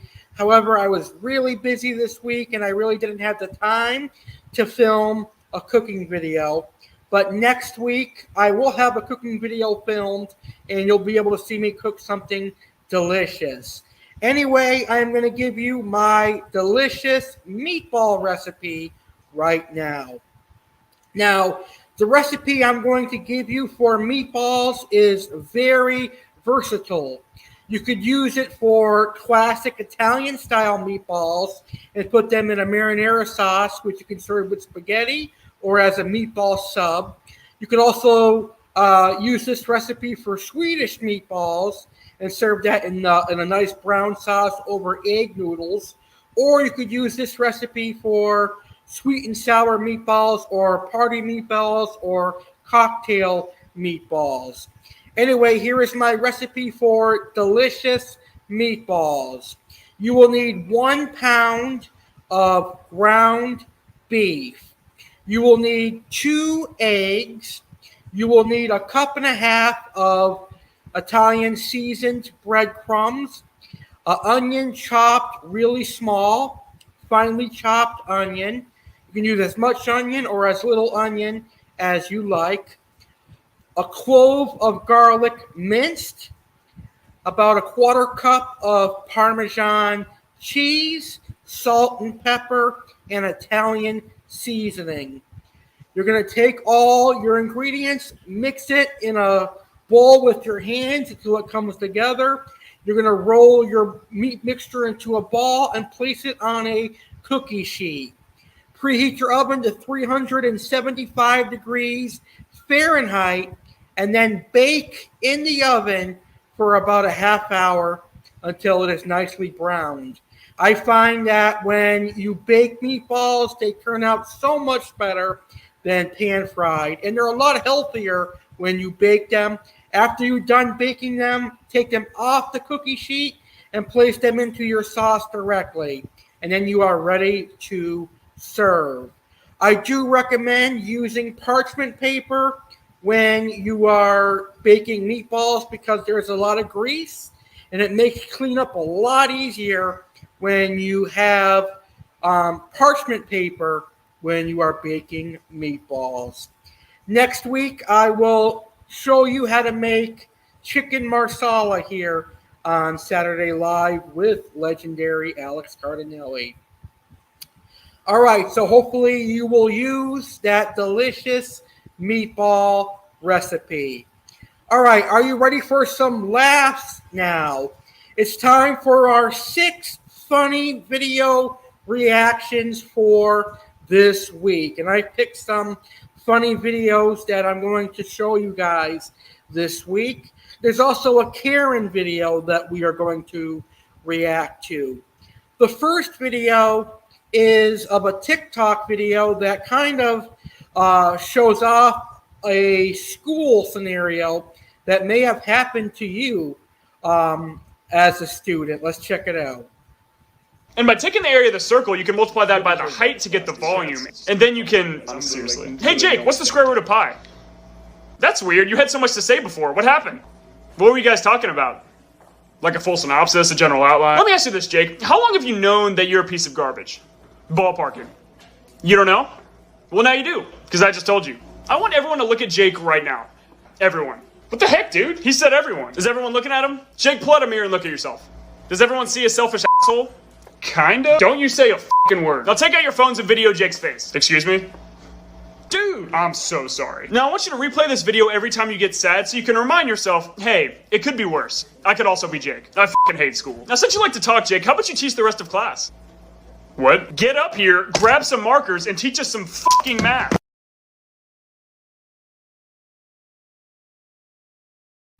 That was kind of funny. All right, so the next video is actually our Karen of the week. This woman was going crazy at Subway. Let's check it out. Call her. But finish my sandwich. No, I don't finish because you need to respect me. Well, you need to respect your customers. And I will tell them you don't respect your customers. Would you finish my sandwich? Cold cut trio. A cold cut trio.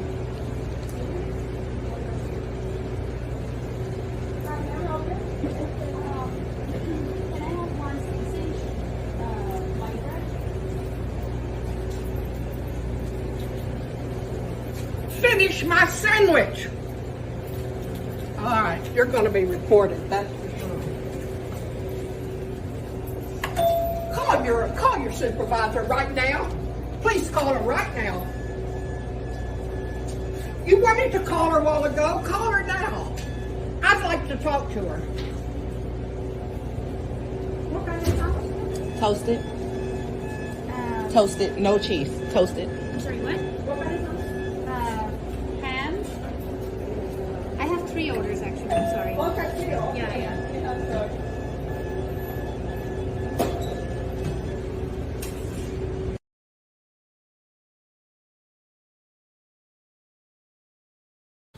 So unfortunately, in the retail business and in the business of serving customers, you're going to get people like that, entitled Karens who think that they're the most important thing in the world. Very, very unfortunate. But the next video you're really going to laugh at, as someone that loves macaws. When I saw this video, I laughed at some of the things that it said. Let's check it out. I have this parrot.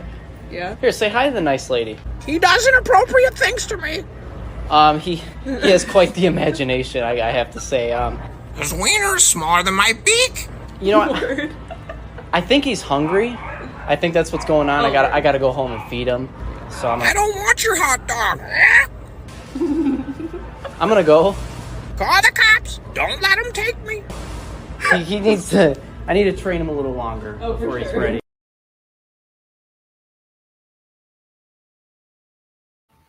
That was a good one.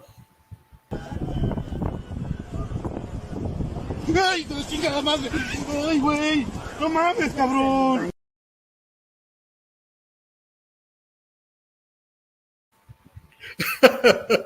His reaction to that lizard is funny. We have some pet snakes or toy snakes at my gift shop that I can scare somebody with. All right, so this next video is a video of a young Asian boy and a young Asian girl that kind of remind me of Shinsuke Nakamura and Asuka. They are fighting. The boy hits the girl, and the girl really gets even. Let's check it out.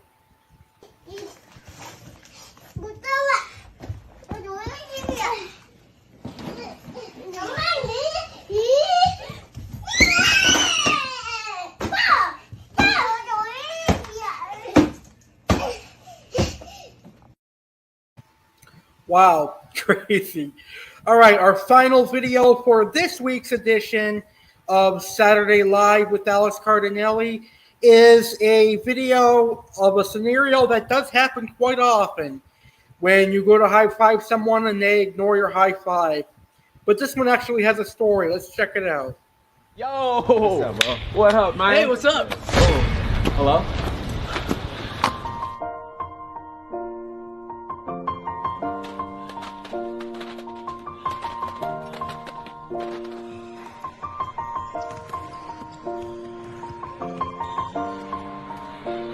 Check out my mixtape. I'm on Spotify. I'll send you the link.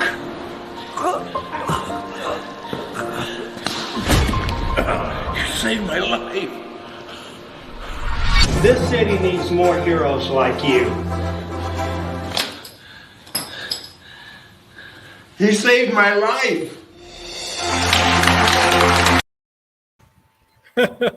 Goofy. All right.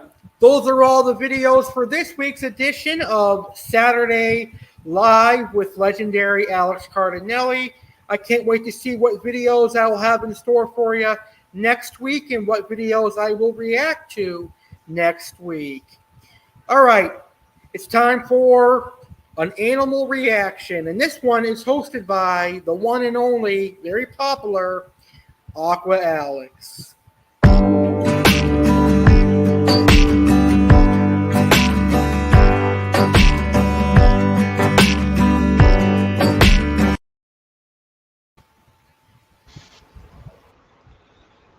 Hey, fish keepers, Aqua Alex Cardinale here. I am incredibly honored and proud to be here on Saturday Live with Legendary Alex Cardinale. Today, I am hosting the Palm Beach Zoo Animal Spotlight. And I am talking about a tropical fish species that you can find at the Palm Beach Zoo. This is a tropical fish species that comes from South America, and it is a really popular fish that is readily available in the aquarium hobby. As a matter of fact, this fish supports local aquarium fish collectors in South America, and this fish is part of the creation of Project Piaba. Now, Project Piaba helps make sure that there are aquarium fishermen that stay in the Amazon, and the goal of Project Piaba is to stop deforestation. And I, Aqua Alex, fully support Project Piaba, and that's why I am firm in my beliefs that we should always support wild-caught cardinal tetras and wild-caught rummy nose tetras. Now, if you are going to the Palm Beach Zoo and you want to find the cardinal tetras, they are in the tropics of Americas, and they're in that little tunnel where the axolotls are, and you will see the Cardinal Tetra display aquarium. So let's learn about the Cardinal Tetra. I, Aqua Alex, have never personally kept the Cardinal Tetra, but I would love to keep them in the future. They are a very colorful little Tetra with red and blue coloration on a silver body. The Cardinal Tetra is native to the upper Orinoco and Negro rivers in South America. The Cardinal tetra is a very small fish.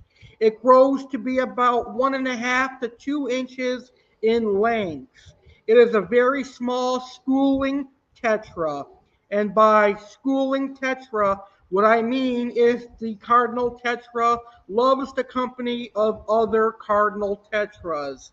The Cardinal tetra is a very popular aquarium fish, but is less widespread than the neon tetra because until recently it was difficult to breed in captivity. However, many breeders are now producing the fish. In most cases, one can determine if the Cardinal tetra is bred or wild caught due to damaged fins on wild caught specimens.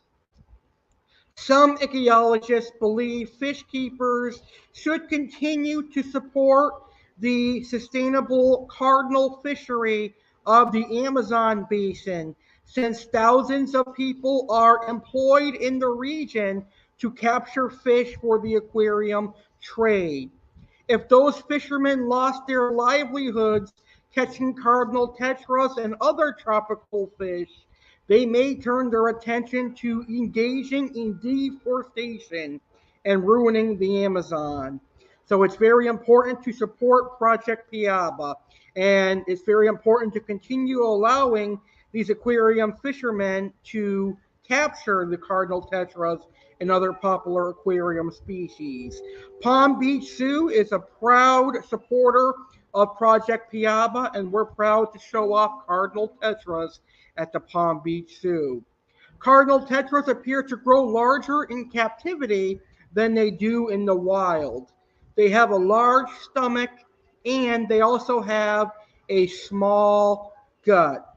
Cardinal tetras relatively could be sensitive once they're added to a new aquarium, but once they get adjusted to their aquarium, they're a little bit more forgiving and a little bit more easy to keep.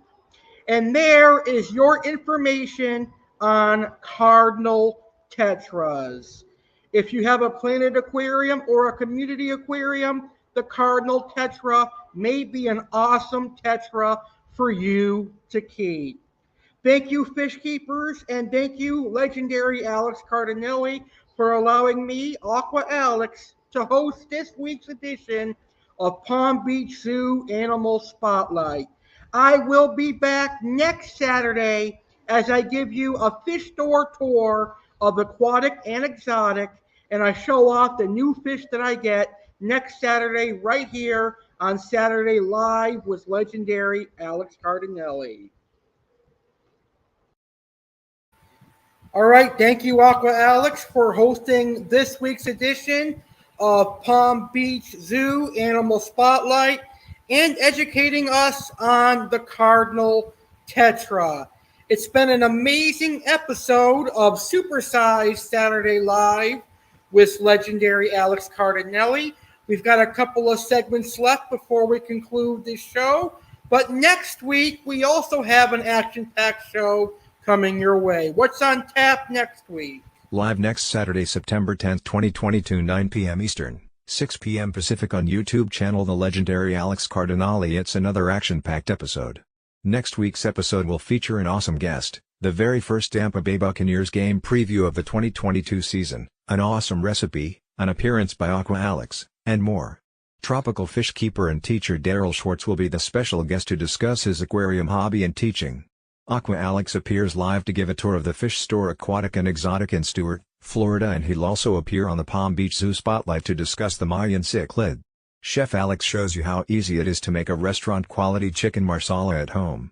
All that and more. Live next Saturday, September 10th, 2022, 9 p.m. Eastern, 6 Pacific on Saturday Live with Legendary Alex Cardinale on YouTube channel The Legendary Alex Cardinale.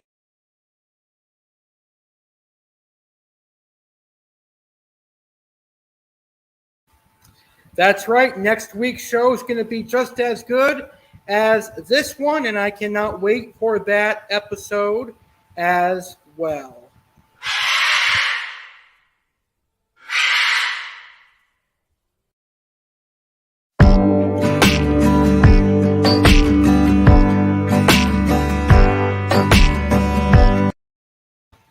All right, it's time for Tweety, the blue and gold MACAW, and I to talk about what's trending currently on Twitter and social media. I was going to debut a new segment with Tweety where I would go over my Facebook memories, but we are running out of time today, so we will debut that next Saturday here on Saturday Live with Legendary Alex Cardinale. Anyway, here is what's trending right now on Twitter.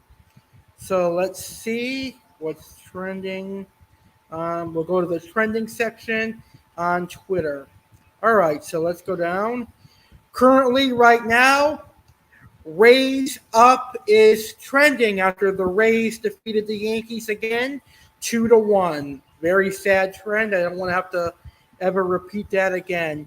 Also trending right now is Taylor Hawkins' tribute. He is having a concert live in London right now, so that is why that is trending.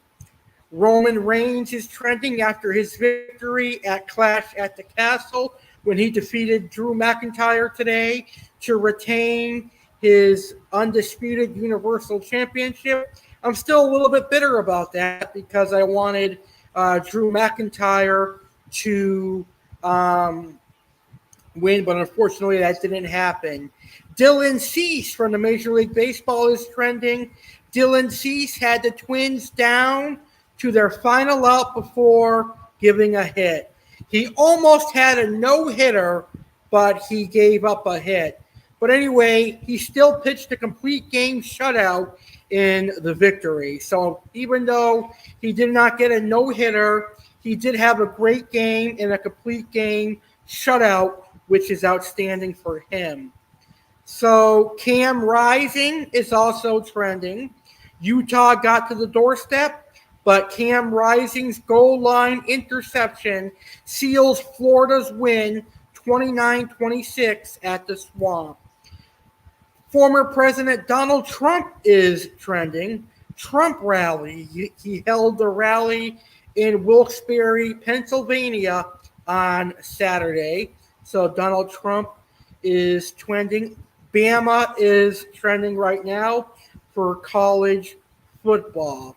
So that is what's currently trending on Twitter.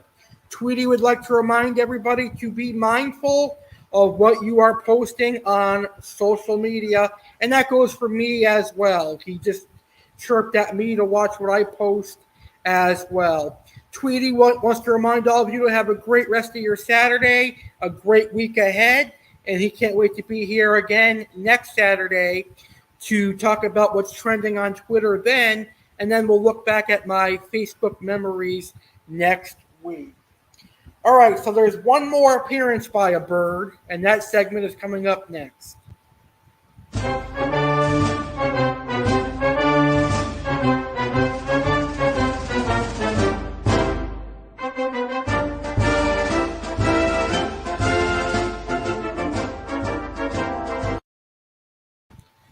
All right, well, here is Liberty, the American bald eagle.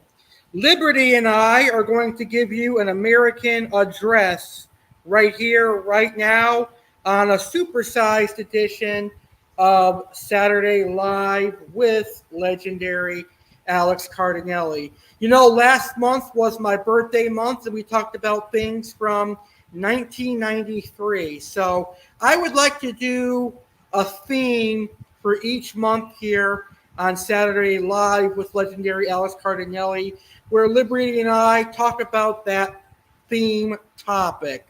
Well, for the month of September, Liberty and I are going to talk about some of the best American food. And America does have some great food, so we're going to kick that off today. So one of the best foods that Liberty and I enjoy from America is a good classic fried chicken. Deep fried chicken is really good. Chicken from KFC is pretty good. Fried chicken from Popeyes is pretty good. And overall, Publix fried chicken is really good as well. But Liberty says that I, Chef Alex, make really good homemade fried chicken as well. Another American food that we like is red velvet cake. Red velvet cake is basically a mixture of chocolate and vanilla cake with red food coloring, and it has a really good cream cheese icing. It is really delicious, and red velvet cake is one of my favorite cakes. It's really good. Liberty's trying to eat the red velvet cake through the screen, but it's only an image, Liberty. Up next is macaroni and cheese. I'm a pasta guy. I love pasta, but I also love cheese, and so does a lot of Americans. A lot of Americans love macaroni and cheese. As a matter of fact, it's often a side dish at barbecues, so it could be a good side dish for your Labor Day barbecue this weekend, and also it's a side dish for Thanksgiving. And the last American food we like is meatloaf. Meatloaf is a really, really good American entree as well. We got a lot of love for American meatloaf. Liberty, thank you so much for recommending a great topic for the month of September. I can't wait to talk about more American foods that Americans and us that we love. Liberty says, stay American, everybody, and be proud to be an American. Thank you all for your hard work this weekend. Thank you to all the firefighters, the police, the paramedics, everybody that works. Liberty wants to thank you for keeping this country running. So thank you, Liberty. We'll see you next Saturday. All right. Well, we've got one more segment, and then this episode of Saturday Live with Legendary Alex Cardinale will conclude. It really was a fun, supersized episode. We had a lot going on tonight.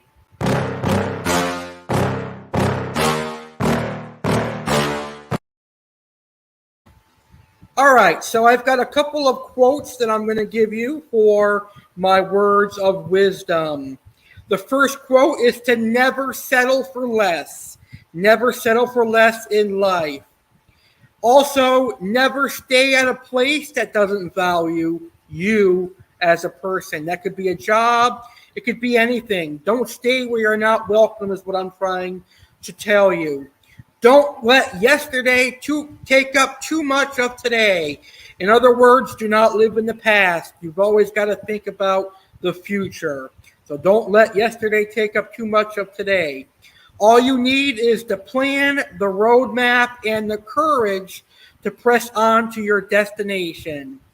I care about decency and humanity and kindness. Kindness today is an act of rebellion. And those are my words of wisdom for this week's episode of Saturday Live with Legendary Alex Cardinale. All right.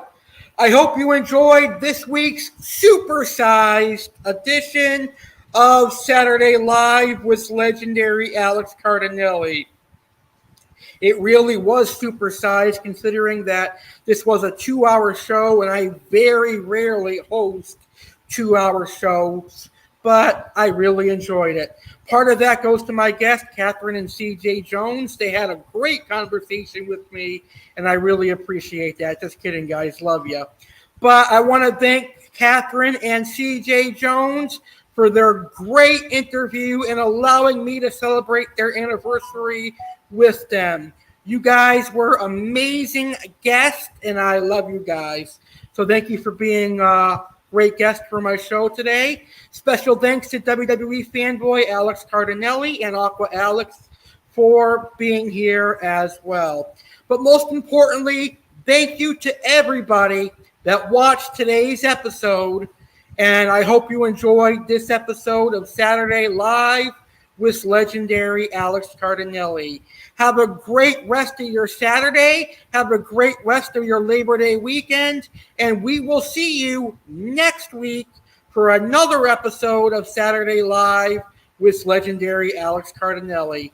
Good night. Have a great rest of your weekend. Happy Labor Day. And peace out, ladies and gentlemen. Good night. Live next Saturday, September 10, 2022, 9 p.m. Eastern, 6 p.m. Pacific on YouTube channel The Legendary Alex Cardinale. It's another action-packed episode.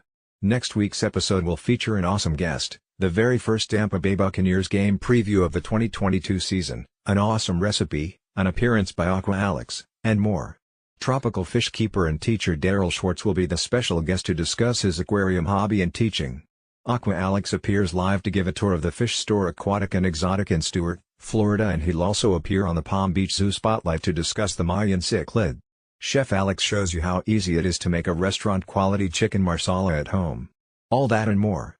Live next Saturday, September 10, 2022, 9 p.m. Eastern, 6 Pacific on Saturday Live with Legendary Alex Cardinale on YouTube channel The Legendary Alex Cardinale.